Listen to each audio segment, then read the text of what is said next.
όρθιο όταν θα παίρνει μπροστά και όταν θα είναι στη βάση του. Όπα, πάμε τώρα.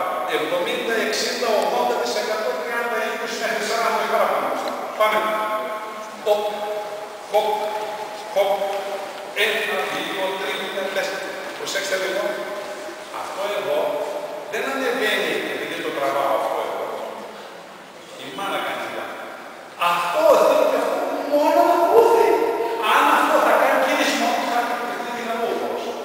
Δεν είναι αυτό, δεν κάνει τίποτε. Μένει χαλαρό. Όλα τα άλλα οδηγεί. Κοιτάξτε, απλά θα πετύξω, δεν θα βάξω το λόγο. Ποιος κάνει δουλειά. Αν σας πονέσω καστοκίνος στον αριστερό, τότε έγινε ο λόγος. Αν δεν πονέσει, τι έγινε. Πάμε και. Όπα, όπα, όπα, όπα, όπα. Θα πέσει πολύ αργά μετά, 80-20% θα πέσει. Και δεν χρειάζεται να σηκωθείς τώρα για να κάνεις τη διαδρομή για να βγεις να πατήσει. Αρκεί να πατήσει γιατί κάνει το κομμάτι του ετούτο. Πέφτει, ξαναλυγίζει, απορροφάει και μετά βρίσκεται το πέρας. Δεν είναι δηλαδή αυτό το έδαφος επειδή δεν μας κάνουν τη σλάπα, ότι υπάρχει χρόνος για να μην δει. Όχι, είναι μόνο στο αριστερό πόδι. Πάμε και είναι φρασκέ. Ένα, τρίγυρα, 4, 1, τρίγυρα, 4, 1, 3, στόχο. Πάμε στην ζώνα στο δεξί. Τότε το πηγείο του είναι πράγμα ανάποδα. Και, χοπ, χοπ, χοπ, χοπ, χοπ. Όθησε το δεξί, όθησε να σηκωθεί μέχρι να φύγει από την ανάπαρξη να πάει στην αναπήδηση. Χόπα, χόπαλα, φτάνει. Αυτές είναι οι βασικές κινήσεις. Το ίδιο γίνεται στην παρακολουθία. Πάμε λοιπόν στο μεταφορικό της φόρμας. Μία φορά μόνο ο δάσκαλος. Μόνο μία φορά. Μόνο μην κάνετε μαζί τώρα.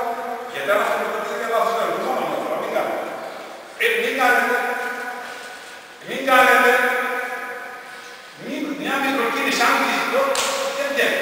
Ακούστε. 1, 2, 3, 4, 5, στήριξη. Πάμε μαζί, στο 6.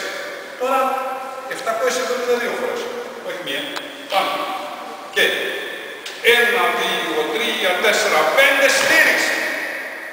Πιο μαλακά, πιο δυνατά, όπως θέλετε. Αλλά στήριξη. Και 1, 3, 4, χοπ, τα πρώτα είναι ανάπαυση προς αναπήδηση, το τελευταίο είναι αναπήδηση. Πατάω σε ίσως στο δεξί. 3, 1, 3, 4, 5 και οδό, οδό, οδό, οδό. Δεν το είπα, πάμε λίγο. Μην τραβάς πολύ το πόδι απάνω, γιατί χαλάει κρέμα μετά. Δεν είναι ωραίο. Και ειδικά οι γυναίκες.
Ο Λαογραφικός Σύλλογος Βλάχων Βόλου σας καλεί στο δεύτερο επιστημονικό σεμινάριο λαογραφίας το Σάββατο 3 Νοεμβρίου στις 5 το απόγευμα στο Πολιτιστικό Κέντρο Νέας Ιωνίας.